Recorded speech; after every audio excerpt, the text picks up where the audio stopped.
Everybody, here is the next part in the series of using differentiation to find power series representations. So we did in the first video, we figured out what 1 over 1 plus x quantity squared would become as a power series using the derivative of the geometric series.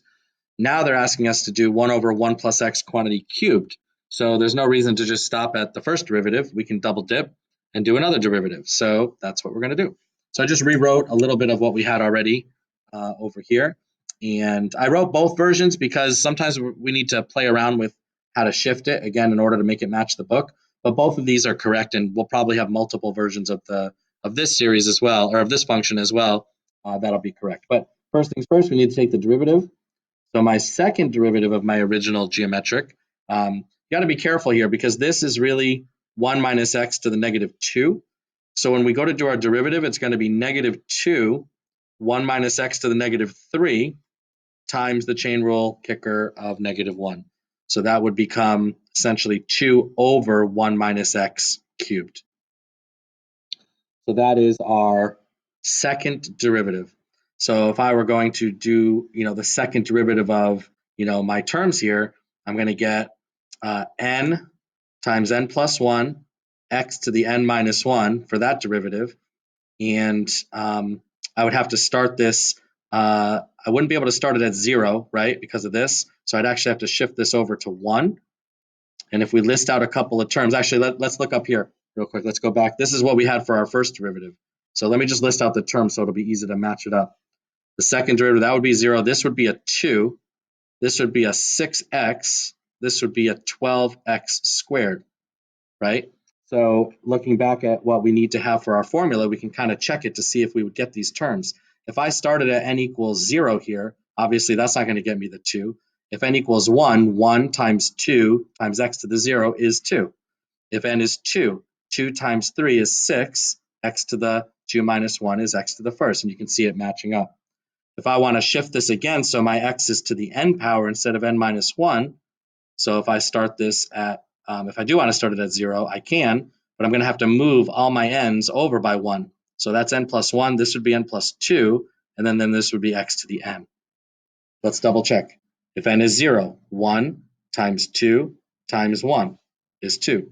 If n is 1, 2 times 3 times x to the first. There you go. If n is 2, 3 times 4, x to the second, which is 12x squared. Okay, so these are both accurate. These are both, will give us the terms if we just list them out, but this is probably the way they're going to list it in the book, or at least one way. I'd have to double check to see how the book did it, but that is the correct, representation for this second derivative. I still got to match it over here. And this is where I think it got a little tricky in class where people were having trouble. I don't think people are having as much trouble just changing the x part. I think this 2 is what was causing some of the trouble. So here's what we need to do. I need a 2 here, right? I'm just going to put it there, flat out, straight up, put the 2. I'm also going to change this because we know it has to be done. Right there. If I just write that without any context to it, I've got a nice match that I could figure out, the same way we did the first one. The problem is I don't actually have a 2 here. So I'm just arbitrarily putting the 2 here.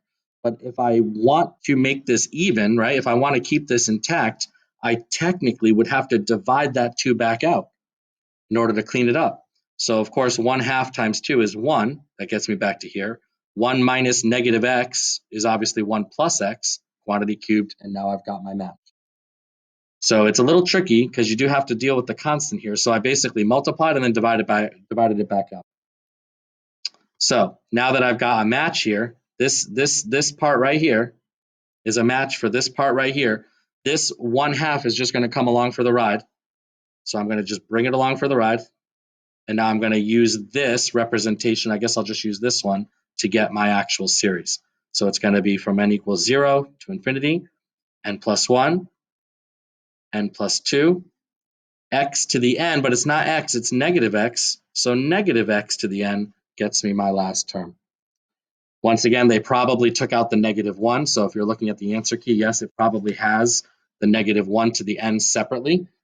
So if you want, I'll just write that out, just for full disclosure here. So that's negative 1 to the n. So this is negative 1 to the n times x to the n, right? N plus 1 n plus 2 x to the n. And this would be your power series representation for 1 over 1 plus x quantity cubed using differentiation of our geometric series. We had to do it twice, but we still did it. Okay, and if they ask for the radius of convergence for this one, same idea. I don't think I showed the whole process in the other video, so I'll do it here just for, for practice. So I need basically all these terms, the n plus 1 term. So I'm going to do the limit as n goes to infinity of 1/2 -1 to the n plus 1, n plus 1 plus 1, right? N plus 1 plus 1, n plus 1 plus 2, x to the n plus 1. That's my numerator. Divided by the original, so -1 to the n. And the reason why I didn't show this in the other ones, because it's clear the n's are just going to end up, that limit's just going to go to 1. So it's not really going to make a difference in the context of, what we're doing. And by the way, I should have had a 1/2 here, right? Because that 1/2 is for no matter what particular series I'm using, or what n value that I'm using. So this would be the n plus 1, n plus 2, x to the n in absolute value. So as n goes to infinity, all these other terms don't really matter. I'm just looking at the n's. I have n times n squared, n squared. The negatives won't change a thing. The 1/2s cancel. I'm literally just left with a singular x in the numerator, and that has to be less than 1.